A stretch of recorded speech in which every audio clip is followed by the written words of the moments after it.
और इसको अगर कर डाला तो 3 नंबर तुमसे कोई नहीं छीन सकता। ठीक है, बिकॉज ये वो सब्जेक्ट है जो हर प्रकार के साइंस से रिलेटेड है। अभी तुम जैसे जैसे चैप्टर को पढ़ोगे तुम्हें समझते आएगा। हम लोग को लगा कि अरे यार नेचर की जिस चीजों से हम डरते थे वो तो असली में रिसोर्सेज है हमारे लिए। Very important. सिस्टमैटिक वाली क्या करती है? सिस्टमैटिक में हम क्या करते हैं, जैसे मुझे मान लो बारिश के बारे में पढ़ना है, फिर इकोलॉजी आ जाता है दोस्तों, वेरी इंपॉर्टेंट, जहां पे आप हैबिटेट्स पढ़ते हो। नमस्कार, क्या हाल चाल बच्चावाड़ी, कैसे हैं आप सभी? अगले कुछ मिनट तक मेरे साथ बने रहना भाई, तुम्हारे 3 नंबर तो हम पक्के करवा ही दूंगा। बिकॉज ये जो चैप्टर है that is geography as a discipline. No doubt हम मल्टीपल बार कर चुके हैं, कभी बैकलॉग बस्टर में, कभी हमारे एक नॉर्मल वन शॉट के तौर पे, लेकिन ये वो चैप्टर है जिससे तुम्हारी ज्योग्राफी क्लास 11 की स्टार्ट होती है और इसको अगर कर डाला तो 3 नंबर तुमसे कोई नहीं छीन सकता।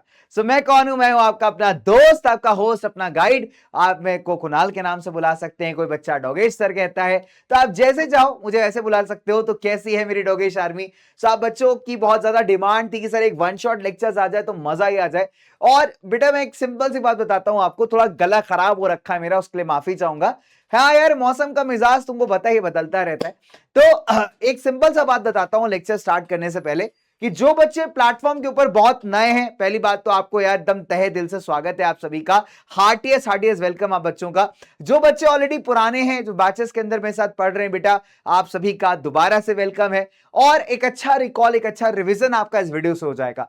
अब जितने भी ये वन शॉट वीडियोस हैं उसका सेम ऑब्जेक्टिव है, चाहे कोई भी आपको पढ़ा रहा हो, हम सबका एक कॉमन ऑब्जेक्टिव है कि आप बच्चों के ना, हो सकता है आपके अभी टेस्ट हो रहे हो, आपके हो सकता है कुछ बैकलॉग्स हो, तो आपको यहां पे क्या करना है, एक ऐसा वीडियो पकड़ लेना है जो कम समय के अंदर इफेक्टिव तरीके से तुम्हें टॉपिक समझा सके। और ये वन शॉट्स बेटा वही वीडियोस हैं, टाइम के अंदर, कम टाइम फ्रेम के अंदर बढ़िया तरीके से आपको टॉपिक क्लियर हो जाए, आप बैकलॉग्स कवर कर पाओ, आप रिवीजन कर पाओ, आपका कल टेस्ट है आप उसके लिए तैयारी कर पाओ। ठीक है, तो यही मेरा ऑब्जेक्टिव रहने वाला है। आई होप कुछ वैल्यू एडिशन में कर पाऊंगा आपकी लाइफ में। तो चलो यार फटाफट से स्टार्ट करते हैं बेहतरीन से चैप्टर जिसका नाम है geography as a discipline. Right guys, चलिए। तो नंबर 1, सबसे पहली बात, अरे यार चश्मा उतारना बनता है ना, नहीं तो अपनी बातचीत कैसे हो पाएगी। तो देखो सबसे पहली बात यह है कि हम लोग क्लास 10 तक जब पढ़ रहे थे, जब सोचो ना क्लास 10 तक जब हम लोग पढ़ाई करते थे, तो अपने पास आता था सोशल साइंस, एसएसटी यार, वही एसएसटी जिसको तुम जो है नजरअंदाज कर देते थे, पता है मेरे को अच्छे से।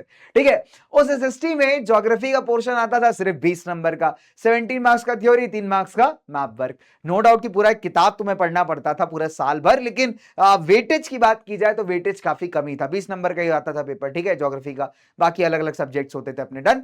अच्छा, अब सवाल उठता है, जब तुम क्लास 11th में आ गए, तुमने ह्यूमैनिटीज ऑप्ट कर लिया, अब ह्यूमैनिटीज के अंदर तुम ज्योग्राफी पढ़ रहे हो यहां से, जो कि कोर सब्जेक्ट है, आगे तुम कोई भी कॉम्पिटिटिव पेपर देने जाओगे बेटा ये तुम्हारे साथ आएगा ही आएगा। क्लियर है बात यहां तक? चले, तो ये क्या है, हमारा बिल्कुल कोर कोर वाला सब्जेक्ट है। जब तुमने ज्योग्राफी चूज कर ही लिया है तो आइए जान लेते हैं ना, किसी भी सब्जेक्ट को स्टार्ट करने से पहले जो सबसे पहला बात होता है जो हर एक बच्चे को याद रखना चाहिए, वो यही है कि सब्जेक्ट के बारे में जानना। Isn't it? तो अगर आप देखोगे बच्चों, ज्योग्राफी को जब आप एज एन इंडिविजुअल सब्जेक्ट पढ़ते हैं तो अपने आप में एक समुंदर है, एक ओशन है। ठीक है, बिकॉज ये ऐसा सब्जेक्ट है जो हर प्रकार की साइंस के साथ रिलेटेड है। लोगों को लगता है geography is arts stream subject, गलत फहमी है तुम्हारी। ठीक है, बिकॉज ये वो सब्जेक्ट है जो हर प्रकार के साइंस से रिलेटेड है। अभी तुम जैसे जैसे चैप्टर को पढ़ोगे तुम्हें समझते आएगा। ठीक है, कि अर्थ की अगर हम बात करेंगे तो अर्थ के ऊपर आप देखोगे साइंटिफिक चीजें बहुत सारी होती हैं, कुछ नेचुरल साइंसेज है, कुछ सोशल साइंसेज हैं, और दोनों से इंफॉर्मेशन निकाल करके जो तुमको टॉपिक समझाएगा वो तुम्हारा ज्योग्राफी है। ठीक है, तो इस वीडियो में हम यही कवर करने वाले हैं कि आखिरकार ज्योग्राफी को हम डिसिप्लिन क्यों कहते हैं, ज्योग्राफी कैसे सब्जेक्ट्स के साथ रिलेट करता है, क्या अप्रोच है, क्या तरीका है ज्योग्राफी को स्टडी करने का, और वेरी इंपॉर्टेंट कि ज्योग्राफी में एक फैक्ट आता है, इसको हम डुअलिज्म कहते हैं दोस्तों, वो क्या होता है। तो ये सारी बातें हम लोग करेंगे यहाँ पे। चलिए क्विकली स्टार्ट करते हैं। सबसे पहली बात, नंबर 1, आखिरकार ये ज्योग्राफी शब्द आया कहां से यार, है ना। हम लोग के दिमाग में कीड़ा होता होगा ना, जब हम लोग ज्योग्राफी सब्जेक्ट को पढ़ने जा रहे हैं तो पहले ये पता होना मैंडेटरी है कि आखिरकार ज्योग्राफी आया कहां से। तो देखो, जब हम लोग बात करते हैं हमारे पृथ्वी के, तो हमारे अर्थ के फॉर्मेशन की भी अपनी क्या है, एक कहानी है, एक किस्सा है, एक इतिहास है। इसके ऊपर जो चेंजेस होते रहे उसके पीछे का कुछ कारण है, और इसी को हम लोग क्या करते हैं, स्टडी करते हैं ज्योग्राफी के अंदर। ठीक है, तो इस बात को, इस टर्म को सबसे पहली बार बताया था इराटोस्थीनिस ने। ठीक है, जो लगभग आप देखेंगे ग्रीक स्कॉलर थे। तो इराटोस्थीनिस ने कहा कि अगर हम अर्थ को डिस्क्राइब करें तो उन्होंने 2 ग्रीक शब्दों से मिलकर के एक शब्द बनाया। एक था आपका जियो, जिसका मतलब होता है पृथ्वी, और ग्राफोस का मतलब होता है डिस्क्रिप्शन। तो दोनों शब्दों को कंबाइन करके इन्होंने एक शब्द बनाया ज्योग्राफी, जिसका मतलब था अर्थ को डिस्क्राइब करना। ठीक है, अब जो मॉडर्न स्कॉलर्स आए, अब अगर आप देखोगे जो हमारे मॉडर्न स्कॉलर्स आए, जो हमारे आधुनिक जमाने के स्कॉलर्स आए, उन्होंने कहा कि हमारे इराटोस्थीन्स की जो डेफिनेशन है मेरे भाई, वो तो सही है। वो सही बता रहे हैं कि अगर हम लोग ज्योग्राफी क्या है, geography is all about describing the earth, कि अगर आप पृथ्वी का वर्णन कर रहे हो, उसका डिस्क्रिप्शन कर रहे हो, तो उसे हम ज्योग्राफी कहते हैं। लेकिन इराटोस्थीन्स ने एक बात मिस कर दी यहां पे। क्या बात मिस कर दी? कि इसके अंदर ह्यूमंस भी तो रहते हैं, और ह्यूमन जो हरकत करते हैं, जो एक्टिविटी करते हैं, उसका आपके एनवायरमेंट पे प्रभाव पड़ता है।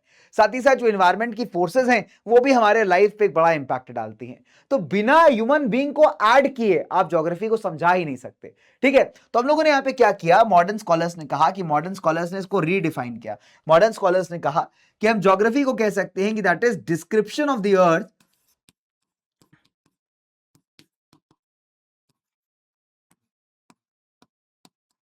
ठीक है, क्या कह सकते हैं? Description of the earth age home of human beings. ठीक है, होम या अबोर्ड ऑफ ह्यूमन बींग्स। अब इन्होंने कहा कि भैया आपकी जो डेफिनेशन है वो क्या हो गई, यहां पे कंप्लीट हो गई। क्यों कंप्लीट हो गई? बिकॉज अगर आप देखोगे तो ह्यूमन एक्टिविटीज क्या करती हैं, नेचर के ऊपर प्रभाव डालती हैं, नेचर भी हमारे ऊपर प्रभाव डालता है। ठीक है, और आप ऐसे कह सकते हो कि मैं तो मतलब कहते हो मैं तो खुद जो है लवर था नेचर का, मुझे क्या पता था कि नेचर भी मेरा लवर निकला। कहने का मतलब सिंपल है कि जितना इंपैक्ट हमारी एक्टिविटीज नेचर पे डालती हैं, वैसे ही नेचर के भी जो फोर्सेस हैं वो हमारी लाइफ को बहुत हद तक इंपैक्ट करते हैं। ठीक है, और इसी रिलेशनशिप को हम लोग स्टडी करते हैं किसके अंदर दोस्तों? ज्योग्राफी के अंदर। क्लियर हो गई बात यहां तक? चलिए आगे बढ़ते हैं हम लोग फटाफट से। ठीक है, अब सवाल उठता है कि आखिरकार ज्योग्राफी को किस तरीके से आप डिस्क्राइब करोगे। तो मैंने आपको क्या बताया कि हमारी पृथ्वी के कई डायमेंशंस हैं। ठीक है, हमारे पृथ्वी के ऊपर बहुत कुछ घटता रहता है, राइट दोस्तों। जैसे नेचर के अंदर आप देखोगे कई सारे लैंडफॉर्म्स बनते रहते हैं, कई सारे पेड़ पौधे, जीव जंतु, है ना, मल्टीपल चीजें होती रहती हैं। वही हमारा जो ह्यूमन समाज है उसके अंदर भी कई सारी चीजें होती रहती हैं। तो हम लोगों ने क्या किया, दोनों को स्टडी करने के लिए दो ग्रुप्स बना लिए।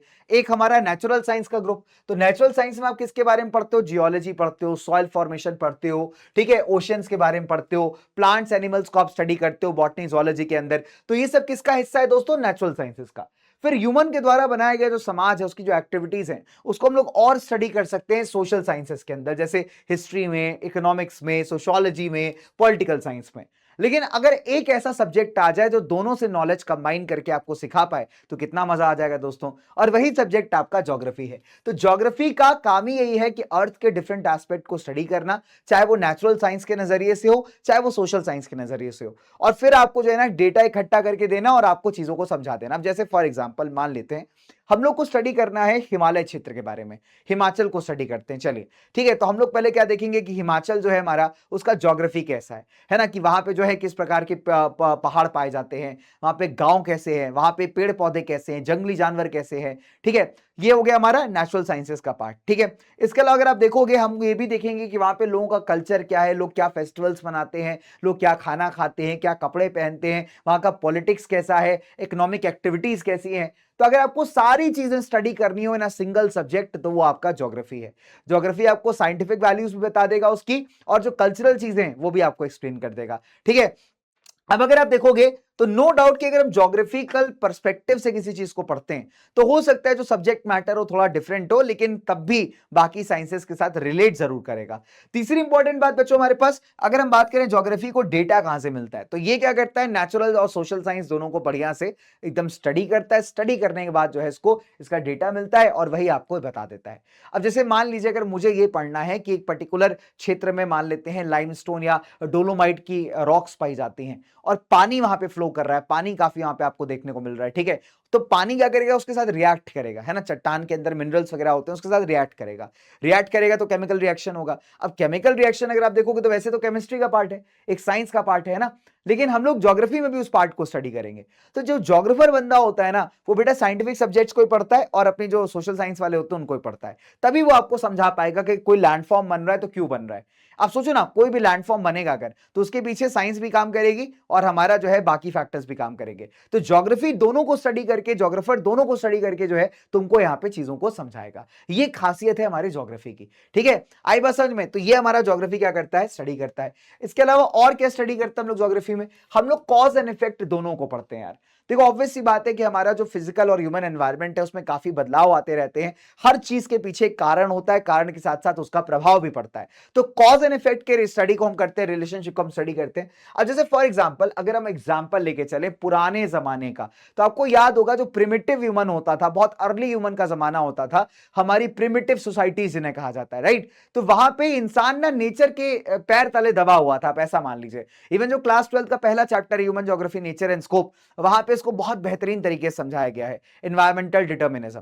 ठीक है, कि क्या होता था कि पहले एक जमाने में जब हम लोग आदि मानव वाले सेक्शन में थे, ठीक है, आदि मानव थे, अर्ली एजेस में थे, तब हम लोग को ज्यादा पता तो था नहीं कि भैया अगर बिजली कड़क रही है तो क्यों कड़क रही है, इसके पीछे के कारण क्या है। तो हम लोग नेचर से बहुत डरते थे, नेचर डिटरमाइन करता था कि हम जो है जिंदगी कैसे बिताएंगे। तो we are very much dominated by the natures, ठीक है। फिर क्या हुआ दोस्तों, समय के साथ साथ जो है आपने देखा कि हमारे पास नॉलेज आई, हम थोड़ा एवोल्यूट हुए, हम थोड़ा आगे बढ़े दोस्तों, है ना। और यहाँ पे हमारा रिश्ता नेचर के साथ बदल गया। हम लोगों ने नेचर को अपने हिसाब से इस्तेमाल करना स्टार्ट कर दिया, हमारे पास नॉलेज स्किल आ गया, टेक्नोलॉजी आ गया। तो हम लोग को लगा कि अरे यार नेचर की जिस चीजों से हम डरते थे वो तो असली में रिसोर्सेज है हमारे लिए, इनको यूज करके अपनी लाइफ को आसान बना सकते हैं। तो इसको हम कई बार पॉसिबिलिज्म भी कहते हैं बच्चों, ज्योग्राफी में एक टर्म आता है, 12th में पढ़ोगे जाके। बट मैं आपको एक जनरल एग्जाम्पल दे रहा हूं कि नेचर जैसे जैसे ह्यूमन सोसाइटी आगे बढ़ती गई, हमें लगा कि यार हम तो फालतू डर रहे थे, हमें जो है हमारे पास तो मौका है, रिसोर्स है, इसको यूज करके अपनी लाइफ को आसान बना सकते हैं। तो ये जो तुमने ट्रांजिशन देखा ना कि नेचर डोमिनेट कर रहा था वर्सेस हमने अपने हिसाब से नेचर को जो है यूज करना स्टार्ट कर दिया, ये जो ट्रांजिशन है, जो चेंजिंग रिलेशनशिप है, इसको हम लोग कहां स्टडी करेंगे दोस्तों, ज्योग्राफी के अंदर। तुम अभी क्लास 12th में आओगे ना, तुम्हें रियलाइज होगा ये चैप्टर कितना इंपॉर्टेंट है, क्योंकि जब वहां थॉट्स पढ़ोगे फिलोसोफर्स वगैरह के, तब तुम्हें याद आएगा सर क्लास 11th में हम लोग पढ़े थे कि ऐसा ऐसा होता है। ठीक है, तो that is why it's a very very important chapter guys, ठीक है। तो ये जो चेंजिंग रिलेशनशिप है ना, इसको क्या करता है, ज्योग्राफी स्टडी करता है। अब जैसे अब टेक्नोलॉजी के इंपैक्ट को देखिए, ठीक है। अब जो आज की जो हमारी सोसाइटी है उसने जो है ना पुराना स्टेज अपना पास कर लिया। अगर आप देखोगे हम लोग पहले क्या थे, नेचर डिपेंडेंट हुआ करते थे अपने जरूरतों के लिए। समय के साथ साथ टेक्नोलॉजी बदली बच्चों, यहाँ पे है ना टेक्नोलॉजी का इस्तेमाल करके अभी हम क्या करते हैं, अपने रिसोर्सेस को यहाँ पे यूज कर पाते हैं और बेहतर तरीके से। इससे क्या फायदा हुआ हमारा कि हमारी जो हार्शनेस थी, पहले एक बेसिक काम करने में भी एग्जेसिव मेहनत लगती थी, तो वो मेहनत कंपैरेटिवली क्या हुई, कम हुई। इससे हमें एक्स्ट्रा टाइम मिला और सारी चीजों में ध्यान देने के लिए। तो आपने क्या सीखा इससे बच्चों की टेक्नोलॉजी ने ना ही सिर्फ प्रोडक्शन को बढ़ाया, साथ ही साथ लोग अभी मूव कर सकते हैं, लोगों के मूवमेंट को इंपैक्ट किया, और जो हमारा रिश्ता था एक तरीके से हमारे नेचर से, उसको काफी हद तक बदल दिया। अब इसको स्टडी करने के लिए क्या किया जा सकता है, हम लोग ज्योग्राफी की स्टडी कर सकते हैं, ज्योग्राफी इसको स्टडी करता है भाई, ठीक है। तो एस्पेक्ट है ज्योग्राफी का, राइट बच्चों। अच्छा, अब सवाल उठता है कि सर इतनी सारी चीजें हमने पढ़ने की, ज्योग्राफी क्या स्टडी करता है, ज्योग्राफी कहां से आया, सवाल उठता है कि सर क्यों पढ़े। फिर भी एक एक एक क्वेश्चन है तो मन में आ रहा होगा, सर ठीक है आपने इतने फायदे बता दिए, ये स्टडी करता है रिलेशनशिप ये भी बता दिया, डेटा कहां से लाता है ये बता दिया, लेकिन फिर भी मेरा एक सवाल यही है सर, आखिरकार क्यों ज्योग्राफी, काहे के लिए पढ़नी चाहिए, क्या हो जाएगा ज्योग्राफी पढ़ने से। तो मैं आपको एक बात बताऊं, जब मन में ऐसा सवाल आए ना, इसका एक सिंपल उत्तर है कि it's a very practical subject, ठीक है। It's a very very practical subject जो तुम्हारी लाइफ को डायरेक्टली इंपैक्ट करता है। कैसे है ये समझाता हूं मैं। नंबर 1, पहली बात, दुनिया का नॉलेज आएगा तुम्हें। कल को मान लो तुम अपने दोस्तों के साथ ट्रिप पे चले गए स्विट्जरलैंड, अब वहां तुम्हें पहाड़ दिख रहा है, लेकिन तुम्हें यही नहीं पता कौन सा पहाड़ है, कैसे अप्रिशिएट करोगे उसकी ब्यूटी को, उसके डेंजर्स तुम्हें नहीं पता होंगे, उसकी अच्छी बातें तुम्हें नहीं पता होंगी। तो अपने सराउंडिंग से अवेयर करवाती है ना जो तुमको, बेटा वो ज्योग्राफी है तुम्हारी, ठीक है। तो यहाँ पे याद रख लीजिएगा कि तो हमको बढ़िया नॉलेज देती है, साथ ही साथ जो वैरायटी ऑफ लैंडफॉर्म्स है, वेजिटेशन है, क्लाइमेट है, इनके बारे में तुम बताती है, बहुत इंपॉर्टेंट है दोस्तों, राइट। इसके अलावा अगर आप देखोगे तुम्हारे ऑब्जर्वेशनल स्किल्स यहाँ पे बहुत डेवलप होते हैं, तुम हर चीजों के पीछे ना क्वेश्चन करना शुरू कर देते हो, क्रिटिकल थिंकिंग तुम्हारे यहाँ पे डेवलप करता है, ठीक है। इसके अलावा अगर मान लेते हैं एनवायरमेंटल इश्यूज वगैरह के रिगार्डिंग तुम्हें कोई डिसीजन लेना हो, तो डिसीजन लेने में काफी मदद करता है। कल को मान लो भैया तुम सिविल का पेपर दिए, बन गया आईएएस वाईएएस, है ना। अब तुमको जो है एक क्षेत्र दे दिया गया कि बहुत बैकवर्ड इलाका है, इसको आपको बेटर करना है, यहाँ पे एकदम अपॉर्चुनिटीज क्रिएट करनी है। कैसे करोगे जब तक तुम्हें वहां का ज्योग्राफी नहीं पता है, फिजिकल ज्योग्राफी पता होना चाहिए, कल्चरल ज्योग्राफी कैसा है वहां का, क्या बेटर किया जा सकता है, तो वहां पे आप देखोगे ना आपको प्रैक्टिकली ये काम आने वाले लाइफ में, ठीक है। अब सवाल उठता है कि सर आप कह रहे हो कि सर ज्योग्राफी क्या एक साइंटिफिक डिसिप्लिन है, अब इसको प्रूव करके बताओ, कैसे कहा जा सकता है कि ज्योग्राफी एक साइंटिफिक डिसिप्लिन है। मजे की बात है कि क्वेश्चन आ जाता है इससे 2 नंबर का डायरेक्ट, ठीक है, कि why geography is a scientific discipline या what are the questions asked in geography. तो ज्योग्राफी मेरा 3 सवाल है, 3 सवाल याद रख लेना ज्योग्राफी के, बहुत इंपॉर्टेंट है, और आखिरी वाला इसको साइंटिफिक बना देता है। ठीक है, तो हम लोग ज्योग्राफी के अंदर जब कभी भी कोई ज्योग्राफर किसी भी फिनोमेना को स्टडी करता है तो 3 सवाल के बारे में बात करता है। पहला सवाल देख लीजिए, पहले सवाल को हम व्हाट कहते हैं बेटा, दूसरा सवाल कहलाता है वेयर, है ना, और तीसरा और सबसे इंपॉर्टेंट सवाल जो कहलाता है बेटा हमारा, दैट इज व्हाई। अब व्हाट का मतलब क्या होता है कि हम लोग ज्योग्राफी में देखते हैं कि यार पहली बात तो कौन कौन से फीचर्स हैं, क्या क्या चीजें हमारे अर्थ के ऊपर आपको देखने को मिल रही है, चाहे वो मैनमेड हो चाहे वो नेचुरल हो, तो ये सारे फीचर्स को हम लोग स्टडी करते हैं किसके अंदर, इस व्हाट के अंदर। फिर आपको पता चल गया कि क्या क्या चीजें अवेलेबल हैं, फिर आप ये भी तो पूछो कि सर किधर अवेलेबल है, तो सेकंड क्वेश्चन जो इसके साथ डील करता है वो है वेयर। ये बताता है कि आखिरकार चीजें डिस्ट्रीब्यूटेड कैसे हैं over the surface of the earth.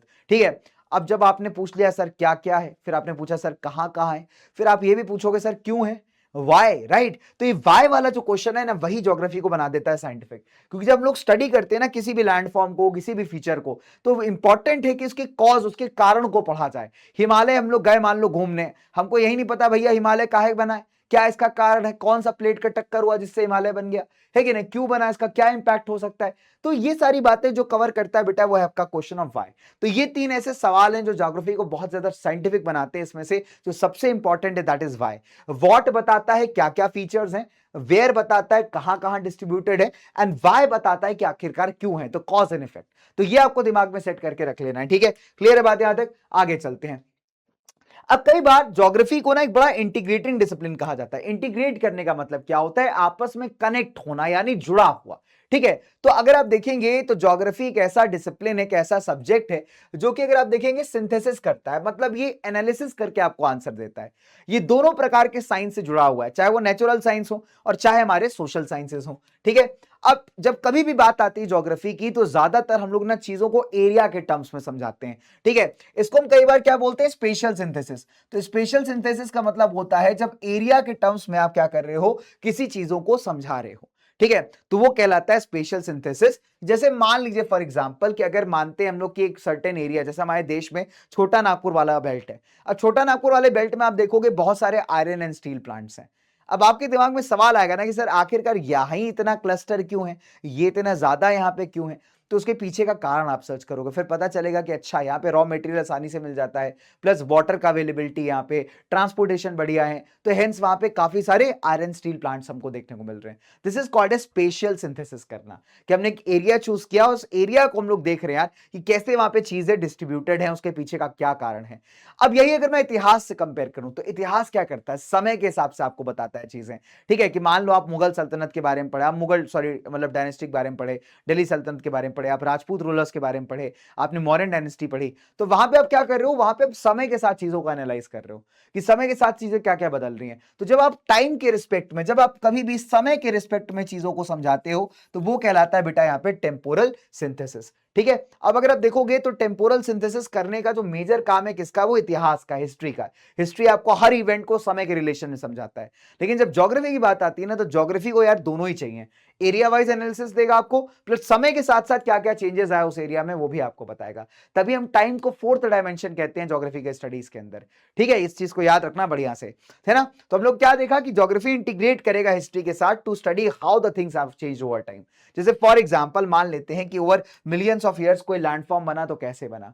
जैसे हम लोग फॉर एग्जांपल मान लो हमने नॉर्दर्न प्लेन स्टडी करना है, तो नॉर्दर्न प्लेन एकदम से तो नहीं बन गया होगा, उसके पीछे कुछ ज्योग्राफिकल कारण होंगे, बट समय के साथ उसमें चेंज भी आया होगा। तो पूरा अगर स्टडी करना है तो एरिया में क्या चेंजेस आए, समय के साथ कैसे बदलाव हुआ, ये सब चीज हमको स्टडी करनी पड़ेगी। सो that is what makes geography very different guys. और इंटीग्रेटिंग का मतलब हुआ कि यहाँ पे हर सब्जेक्ट के साथ रिलेट करके जो है आपको क्या करता है, यहाँ पे चीजें समझाता है। ठीक है, चलिए कई बार ज्योग्राफी को ना एरियल डिफरेंशिएशन का भी स्टडी कहा जाता है ना। अब देखो अलग अलग ज्योग्राफर्स ने अलग अलग तरीके सब्जेक्ट को समझाया है। अब एक हमारे साहब थे रिचर्ड हार्टशॉन करके, इन्होंने कहा कि एरियल डिफरेंशिएशन का मतलब है कि एक इलाका, मान लीजिए एक रीजन दूसरे रीजन से डिफर कैसे करता है। अब जैसे इंडिया में ही अगर आप देखो, भारत में ही अगर मैं आपसे बात करूं दोस्तों, अब मैं आपको छोटा सा नीचे पेनिनसुला वाला पार्टी बना देते हैं एक बार फटाफट से। अगर मैं आपसे ये कहूं कि भारत का ये वाला जो बेल्ट है वो ऊपर प्लेन वाले रीजन से या पहाड़ वाले रीजन से डिफर क्यों करता है, क्या इसके बीच के फीचर्स के डिफरेंसेस हैं, तो ये कहा जाएगा कि हम एरियल वे में जो है इसको डिफरेंशिएट कर रहे हैं। तो एरियल डिफरेंशिएशन का मतलब बहुत सिंपल है, जहां पे आप क्या कर रहे हो, एरिया वाइज कि एक इलाका दूसरे वाले से अलग कैसे है, इस चीज को आप स्टडी कर रहे हो दोस्तों, तो इसको हम एरियल डिफरेंशिएशन कहते हैं। और ज्योग्राफी के अंदर नो डाउट बेटा हम लोग यहाँ पे स्टडी करते हैं। तो हम लोग ना दो इलाकों के बारे में पढ़ते हैं, वो डिफरेंट क्यों, उसको इन्वेस्टिगेट करते हैं और ऐसा क्यों है, उसके पीछे का कारण भी हम लोग यहाँ पे समझते हैं। क्लियर है बात यहां तक? तो this is how the geography is also the कहते हैं ना स्टडी ऑफ एरियल डिफरेंशिएशन। ठीक है, अब जब किसी भी सब्जेक्ट को पढ़ने की बात आती है, जब आपको क्या करना है, सब्जेक्ट पढ़ना, और वो भी ऐसा सब्जेक्ट जो पूरे अर्थ को डिस्क्राइब कर रहा हो, तो उसको पढ़ने का कोई तरीका होना चाहिए ना, नहीं तो यार आप कैसे डिसाइड करोगे कि कैसे पढ़ा जाए कि अर्थ को समझ ले हम लोग। तो हम लोगों ने क्या किया यहाँ पे, जो हिस्टोरिकली ज्योग्राफर्स ने दो अप्रोच बनाई। ठीक है, एक कहलाती है द सिस्टमैटिक अप्रोच, ठीक है, दूसरी कहलाती है यहाँ पे द रीजनल अप्रोच। तो हम लोगों ने क्या देखा कि ज्योग्राफर्स ने क्या किया, यहाँ पे दो अप्रोच बनाई कि इन दोनों अप्रोचेस को मिला करके पृथ्वी के बारे में स्टडी किया जा सकता है। एक सिस्टमैटिक अप्रोच है, एक रीजनल अप्रोच है। आप कहोगे सर बेस्ट कौन सी, मैं कहूंगा बेटा इंडिविजुअली आप किसी को बेस्ट नहीं कहोगे, ठीक है, क्योंकि यार जब तक आप दोनों को यहां पे नहीं लगाओगे किसी टॉपिक को आप समझ नहीं सकते। Very important. सिस्टमैटिक वाली क्या करती है, सिस्टमैटिक में हम क्या करते हैं, जैसे मुझे मान लो बारिश के बारे में पढ़ना है, तो मैं पहले बारिश को पूरे वर्ल्ड लेवल पे स्टडी करूंगा। एक बार जब वो कंप्लीट हो जाएगा तब मैं किसी पर्टिकुलर एरिया को उठाऊंगा, फिर उसके इंडिविजुअल स्टडी करूंगा। रीजनल बिल्कुल अलग है। रीजनल में क्या होगा, हम पहले डिवाइड कर लेंगे वर्ल्ड को सर्टेन रीजन्स में, फिर एक पर्टिकुलर रीजन्स को हम लोग डीप में स्टडी करेंगे। अब इसका फायदा क्या होता है, अगर आप दोनों को साथ में मिला के पढ़ो तो आप वर्ल्ड लेवल पे भी नॉलेज ले लोगे और रीजनल लेवल पे भी ले लोगे, इसलिए they are both very important. और इसी को हम लोग डुअलिज्म भी कहते हैं बच्चों, कि एक चीज को, किसी टॉपिक को समझने के लिए उसके दोनों पहलू, जो दोनों एस्पेक्ट्स हैं, उनको साथ में मिला के पढ़ना। ठीक है, चलिए फिलहाल आगे बात करते हैं अप्रोचेस की। अब इसको अगर आप देखो, बेसिक सी बात है, इसमें डिफरेंशिएट आ सकता है। Very very important question guys, याद कर लीजिएगा। सिस्टमैटिक अप्रोच को लाए थे अलेक्जेंडर वॉन हम्बोल्ट, जर्मनी के ज्योग्राफर थे, और इन्हीं के साथ ही कार्ल रिटर जो है वो लेकर के आए थे रीजनल अप्रोच। मेथड बहुत सिंपल है कि हम लोग ग्लोबली जो है किसी फिनोमेना को स्टडी करेंगे, और यहां क्या करेंगे, पहले हम पहले ही रीजन्स में डिवाइड कर लेंगे, फिर इंडिविजुअल रीजन को स्टडी किया जाएगा। एग्जांपल जैसे मान लीजिए क्लाइमेट आप पढ़ रहे हो, तो आपने क्या किया, पहले क्या करोगे, सारे क्लाइमेट को आप पढ़ लोगे, फिर जाके क्लाइमेट जोन्स बनाओगे। यहां क्या होगा, पहले ही आपने क्या किया, क्लाइमेट जोन बना लिया, एक रीजन आपने पिक कर लिया, फिर उसको स्टडी करना स्टार्ट किया। तो this is the difference between the systematic और द रीजनल अप्रोच। अब इसी के आधार पर हम लोगों ने क्या किया है बच्चों, एक और बड़ा इंटरेस्टिंग कंसेप्ट को हम लेकर के आए, जिसे हम कहते हैं डुअलिज्म। तो डुअलिज्म का मतलब क्या होता है, डुअलिज्म का मतलब होता है जब आप किसी टॉपिक को स्टडी कर रहे हो तो आप उसके दोनों ही एस्पेक्ट्स को पढ़ोगे। अब जैसे मैं इसका बेस्ट एग्जांपल आपको देता हूं, जैसे मान लो कि मुझे क्या करना है, मुझे ये पता करना है कि दुनिया भर में बारिश कैसे होती है। ठीक है, तो मैं अलग अलग टाइप्स के रेनफॉल को, ऑब्वियस सी बात है, मैं क्या करूंगा, देखो जैसे फॉर एग्जांपल मुझे ये पता करना है कि बारिश कैसे होती है, बारिश के पीछे का क्या कारण है, तो मैं इन जनरल बारिश के सारे कॉजेस को स्टडी करूंगा, ठीक है, वर्ल्ड लेवल के ऊपर। फिर मैं क्या करूंगा, मुझे इंटरेस्ट है जानने में कि यार मुझे इंडिया की बारिश के बारे में पता करना है, तो मैं इंडिया को एज अ रीजन चूज करूंगा, फिर उसको स्टडी करने लगूंगा। तो यहां पे मैंने क्या किया, सिस्टमैटिक अप्रोच को भी समझा और रीजनल अप्रोच को भी समझा। सिस्टमैटिक से मैंने पूरे वर्ल्ड की बारिश को अंडरस्टैंड कर लिया, फिर मुझे सिर्फ इंडिया के बारे में जानना था, तो मैंने क्या किया, रीजनल अप्रोच लगाया, भारत के बारे में स्टडी किया, भारत में बारिश के क्या कारण है, और मुझे कंप्लीट नॉलेज यहां पे मिल गया। तो इसी को हम कहते हैं डुअलिज्म, कि आप क्या कर रहे हो, किसी एक पर्टिकुलर चीज को समझने के लिए दोनों एस्पेक्ट्स को यहां पे ध्यान में रख रहे हो। अब ऐसे अगर आप देखोगे तो इसको हम डिवाइड कर सकते हैं कई सारे फॉर्म में। नंबर 1, सबसे पहले हम लोग बात कर लेते हैं यहां पे किसके बारे में, फिजिकल और ह्यूमन ज्योग्राफी। ठीक है, तो बच्चे जब हम बात करें फिजिकल एंड ह्यूमन की, तो आप किसी भी इलाके को अगर समझना चाहते हो बेस्ट तरीके से, अब जैसे मैंने कहा कि मैं हिमाचल गया मेरे भाई, बट मुझे हिमाचल का ज्योग्राफी भी समझना है, वहां का कल्चर भी समझना है, तो ज्योग्राफी समझने के लिए मैं फिजिकल ज्योग्राफी का स्टडी करूंगा, कल्चर समझने के लिए ह्यूमन ज्योग्राफी को पढ़ूंगा, कि लोग घर कैसे बनाते हैं, ड्रेस कौन सी पहनते हैं, खाना कौन सा खाते हैं, पॉलिटिकल स्ट्रक्चर क्या है। तो जब दोनों को मैं मिला करके पढ़ाई करूंगा तब मेरे को बेस्ट आइडिया लगेगा हिमाचल का। This is called an example of dualism, कि आपने दोनों पहलुओं को, दोनों एस्पेक्ट्स को बढ़िया तरीके से स्टडी किया तो आपको कंप्लीट नॉलेज मिल गया किसी टॉपिक का। फिजिकल ह्यूमन ज्योग्राफी, पहले क्या होता था, पहले जब देखो ना, पहले ज्योग्राफर्स होते थे वो सिर्फ फिजिकल एनवायरनमेंट पे ध्यान देते थे, तब ये बात उठाई गई कि भैया ह्यूमंस भी तो इक्वली इंपॉर्टेंट है, तब आप देखोगे लोगों ने दोनों को कंबाइन करके पढ़ना स्टार्ट किया। फिर रीजनल और सिस्टमैटिक ज्योग्राफी में अगेन वेरी वेरी इंपॉर्टेंट, कि हमको क्या करना है, अगर किसी बारीक चीज के बारे में जानना है तो पहले उसको वर्ल्ड लेवल पे पढ़ लेना चाहिए सिस्टमैटिक तरीके से, which will give us lot of knowledge, है ना। और फिर उसको क्या करना पढ़ना चाहिए, इंडिविजुअल रीजन वाइज भी पढ़ना चाहिए। तो इससे क्या हुआ, कंप्लीट टॉपिक हम लोगों ने यहाँ पे बढ़िया तरीके से समझ लिया। ऐसे अगर मैं आपसे बात करूं इडियोग्राफिक और नोमोथेटिक अप्रोच में, तो इडियोग्राफिक में क्या होता है मेरे बच्चे, यहाँ पे यूनिक कैरेक्टरिस्टिक, किसी पर्टिकुलर क्षेत्र का यूनिक कैरेक्टरिस्टिक स्टडी करते हैं। जैसे हमने कोई माउंटेन रेंज पकड़ लिया, जैसे पीर पंजल रेंज पकड़ ली, उसी को स्टडी करना स्टार्ट कर दिया, ये क्या हो गया बच्चों, हमारा इडियोग्राफिक हो गया। नोमोथेटिक क्या करता है, नोमोथेटिक को जनरल लॉज आपको बताता है, प्रिंसिपल्स आपको बताता है। अब खुद सोचना, अगर मुझे यहाँ पे पीर पंजल के बारे में पढ़ना है तो पहले ये नहीं पढ़ना चाहिए कि आखिरकार कौन सी थ्योरी से, कौन से कहते हैं ना आइडियोलॉजी से हिमालयस क्रिएट हुए हैं या ये पीर पंजल क्रिएट हुई है। अगर मैं वो पढ़ूंगा, दैट मींस अगर मैं नोमोथेटिक अप्रोच लगाऊंगा, ठीक है, जैसे मैंने टेक्टोनिक थ्योरी पढ़ा तो उससे पता चला कि अच्छा से हिमालयस बने, फिर मैं जाकर के पीर पंजल को पढ़ूंगा तो मुझे ज्यादा अच्छा नॉलेज आएगा। So that is why to understand a topic both are important. फिर थ्योरेटिकल एंड अप्लाइड, अब आपने कोई थ्योरी पढ़ी, फॉर एग्जांपल आपने कोई कंसेप्ट पढ़े, आपको अच्छे से आ गए और रियल लाइफ में उसको अप्लाई करने का मौका आया तो आपने उसको अप्लाई कर दिया। तो आपके थ्योरेटिकल और अप्लाइड ज्योग्राफी यार दोनों ही बहुत इंपॉर्टेंट है, तभी आप किसी टॉपिक को समझ पाओगे। तो ये किसका एग्जांपल हो गया, डुअलिज्म का। डुअल का मतलब होता है दो, तो दोनों ही एस्पेक्ट या आइडियोलॉजी को जब आप पकड़ के चल रहे हो, that is called as dualism. और ज्योग्राफी में बहुत इंपॉर्टेंट है, ज्योग्राफर अगर सारे एस्पेक्ट्स को आपको नहीं बताएगा भाई, तब तो हमारा ज्योग्राफर क्या है, बिल्कुल बेकार आदमी है। ठीक है, चलिए, तो इसीलिए बहुत जरूरी है कि डुअलिज्म को समझा जाए, दोनों एस्पेक्ट्स को रख के बात की जाए। अब चलिए बात कर लेते हैं फटाफट से सब्जेक्ट्स की। ठीक है, हम लोगों ने क्या पढ़ा कि ज्योग्राफी इज अ डिसिप्लिन, मतलब it's a huge category, large subject है बच्चों। इसके अंदर भी कई सारे रिलेटेड सब्जेक्ट्स आ जाते हैं, तो हम लोगों ने उनको क्या किया है, अप्रोच के हिसाब से डिवाइड कर दिया है, कुछ सिस्टमैटिक कुछ रीजनल। सिस्टमैटिक अप्रोच से अगर हम चलेंगे तो सबसे पहले हमारे पास आता है ब्रांचेस ऑफ ज्योग्राफी में फिजिकल ज्योग्राफी। अब फिजिकल ज्योग्राफी के अंदर भी अपने आप में कई सारे सब्जेक्ट्स हैं, जैसे जियोमॉर्फोलॉजी, आप लैंडफॉर्म्स वगैरह पढ़ते हो, क्लास 11th का आपका टॉपिक है जियोमॉर्फिक प्रोसेस, तो उसमें हम लोग लैंडफॉर्म्स वगैरह पढ़ेंगे। क्लाइमेटोलॉजी में एटमॉस्फेयर के बारे में बच्चों हम लोग पढ़ेंगे, स्ट्रक्चर वगैरह हो गया हमारा।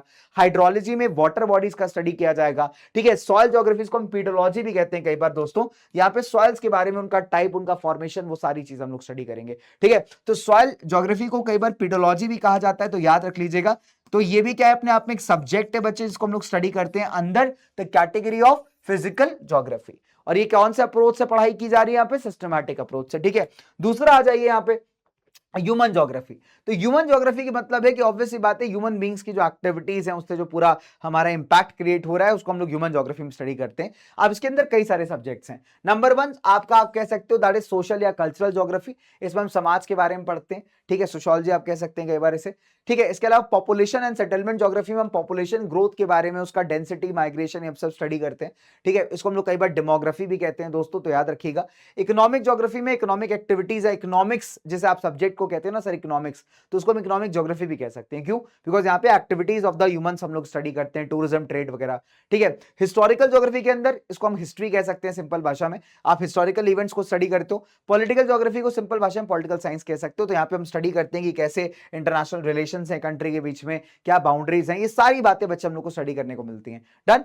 अब तीसरा जो आता है इसका very important category, that is bio geography. तो बायो शब्द का मतलब क्या हुआ, जीवन, तो यहां से रिलेट करके देख लिया कि बायो मींस लाइफ के बारे में बात होने वाली है। तो बायो जियोग्राफी के अंदर आ जाते हैं आपके काफी सारे साइंटिफिक सब्जेक्ट्स, जैसे प्लांट ज्योग्राफी जिसे आप बॉटनी कहते हैं, जू ज्योग्राफी जिसे आप जूलॉजी कहते हैं। तो प्लांट ज्योग्राफी में आप प्लांट्स स्टडी करते हो, जू ज्योग्राफी में आप यहाँ पे एनिमल्स वगैरह का डिस्ट्रीब्यूशन स्टडी करते हो। फिर इकोलॉजी आ जाता है दोस्तों, वेरी इंपॉर्टेंट, जहां पे आप हैबिटेट्स पढ़ते हो, पर्टिकुलर स्पीशीज की, वो कहां रहते हैं, उनका घर क्या है, नेचुरल प्लेस क्या है। ठीक है, इन्वायरमेंटल ज्योग्राफी बहुत इंपॉर्टेंट है, कल को तुम्हें कोई मान लीजिए इन्वायरमेंटल इशू पे काम करना हो, कैसे करोगे भाई, तो इन्वायरमेंटल ज्योग्राफी तुम्हें सिखाएगा। और ये किसका पार्ट है बेटा, बायो जियोग्राफी का पार्ट है, तो याद कर लीजिएगा इस चीज को बहुत अच्छे से। डन है गाइस, चलिए अब इसी बात पे आ जाते हैं हमारे अगले अप्रोच पे, जिसे कहा जाता है द रीजनल अप्रोच। अब दोस्तों रीजनल अप्रोच में आपको पता है कि पर्टिकुलर रीजन के बारे में स्टडी होगा, तो रीजनल अप्रोच या रीजनल ज्योग्राफी में अगर आप देखोगे तो हम लोग स्पेसिफिक रीजन के बारे में पढ़ते हैं। ठीक है, यहाँ पे जो फोकस होता है वो कंप्लीटली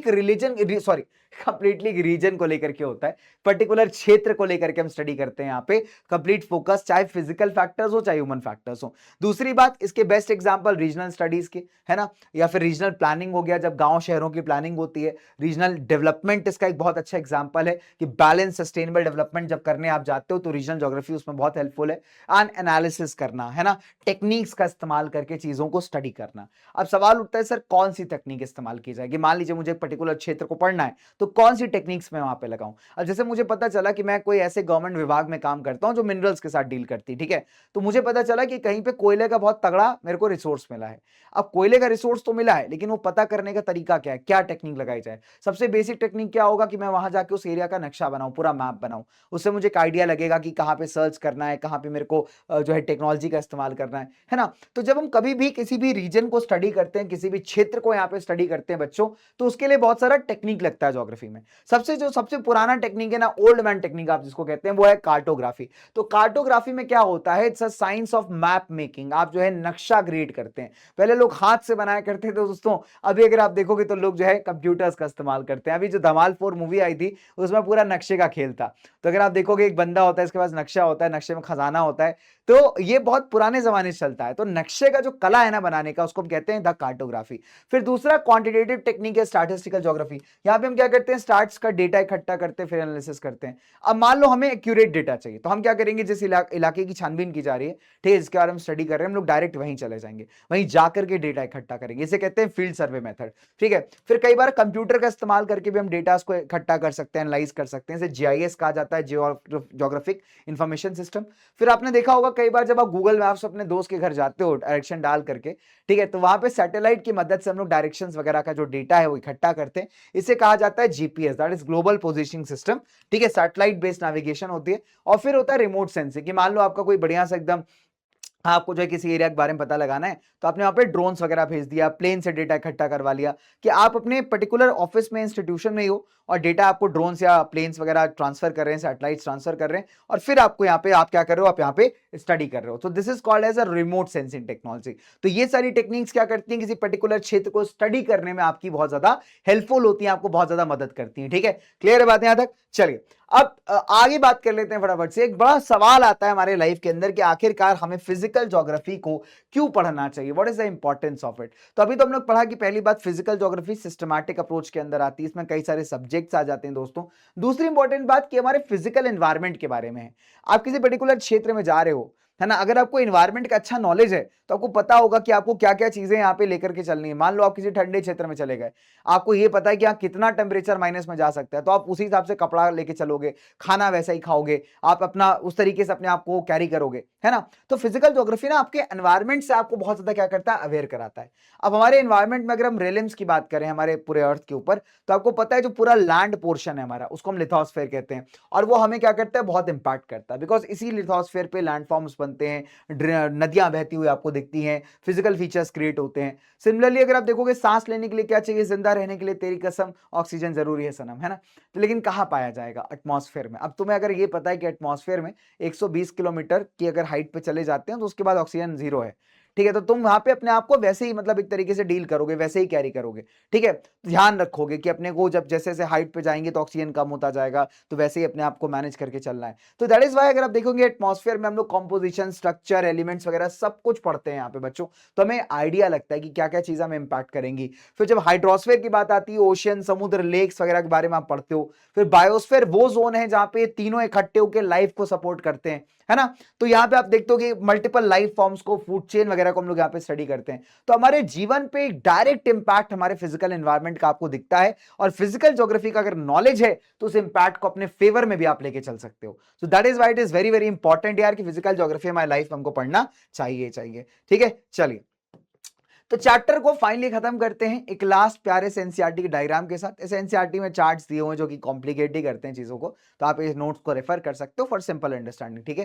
तो अगर आप देखोगे तो एनसीईआरटी कहता है कि देखिए ज्योग्राफी का जो रिश्ता है वो हर एक के साथ है, ठीक है। जैसे हम लोग फॉर एग्जाम्पल ओशंस के बारे में पढ़ते हैं तो कई बार हाइड्रोलॉजी कह देते हैं उसको, सॉइल ज्योग्राफी पढ़ते हैं तो उसको कई बार पीडोलॉजी कहा जाता है, ठीक है। प्लांट ज्योग्राफी पढ़ते हैं तो उसे बॉटनी कहा जाता है। सिमिलरली अगर आप देखोगे कल्चरल ज्योग्राफी पढ़ते हैं तो उसे कई बार एंथ्रोपोलॉजी कहा जाता है। इवन फिलोसफी जो है वो भी हमारे ज्योग्राफी में है।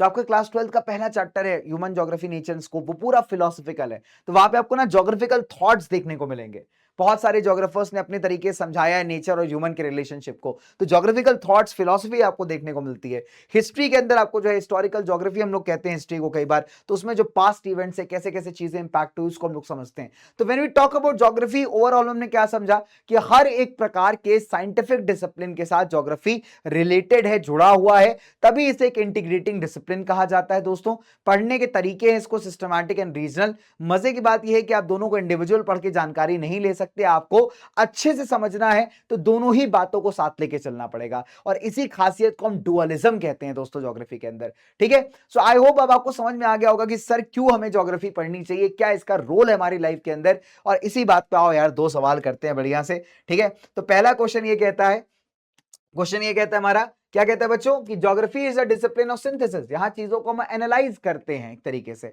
दूसरा कहता है कि ये स्पेशल सिंथेसिस करता है एरिया वाइज, और हिस्ट्री इन जनरल जो है टाइम वाइज करता है। तो अगर आप देखोगे तो टेक्निकली यार दोनों ही स्टेटमेंट्स हमारे राइट है ना, पहला वाला भी और दूसरा वाला भी। रीजन भी ठीक दिया हुआ है यहाँ पे। तो करेक्ट आंसर क्या होना चाहिए, both A and R true and R is the correct explanation. दूसरा क्वेश्चन, ज्योग्राफी में aerial differentiation primary refers to. ठीक है, अब इस क्वेश्चन का आंसर तुम्हें देना है कमेंट सेक्शन के अंदर। तो भैया कमेंट्स के अंदर मुझे बताओ कि एरियल डिफरेंशिएशन जो है, ठीक है, उसे हम किस बेहतर ऑप्शन से डिफाइन कर सकते हैं। It's a uniform nature of earth का सरफेस, सिमिलैरिटीज पढ़ते हैं या डिफरेंसेस पढ़ते हैं हम लोग दो रीजन्स के बीच में, कि फिजिकल ह्यूमन फैक्टर कैसे डिफर हो रहा है, कि हिस्टोरिकल एवोल्यूशन बताया जाता है। ठीक है, तो इसका जो आंसर है तुम्हें कहां देना है बेटा, कमेंट सेक्शन के अंदर देना है, वेरी वेरी इंपॉर्टेंट। और यहां पे हमारा एक प्यारा सा वन शॉट वीडियो बच्चे यहां पे खत्म होता हुआ। ठीक है, अब देखो यहां पे ना, मैं आपको, बहुत सारे बच्चे कहेंगे सर यार 35 मिनट का वीडियो है सर, तो मैं आपको ऑनेस्टली बताऊं बच्चों, ये जो चैप्टर है आपका ना, ये भी बिल्कुल बहुत ज्यादा मतलब चीजों को ना बहुत थ्योरेटिकली बता देता है कई बार। तो एनसीईआरटी के साथ चैलेंज क्या है कि एनसीईआरटी में ना चीजें बहुत बिखरी हुई हैं, तो उसे संभाल करके समेट करके आपको परोसना पड़ता है।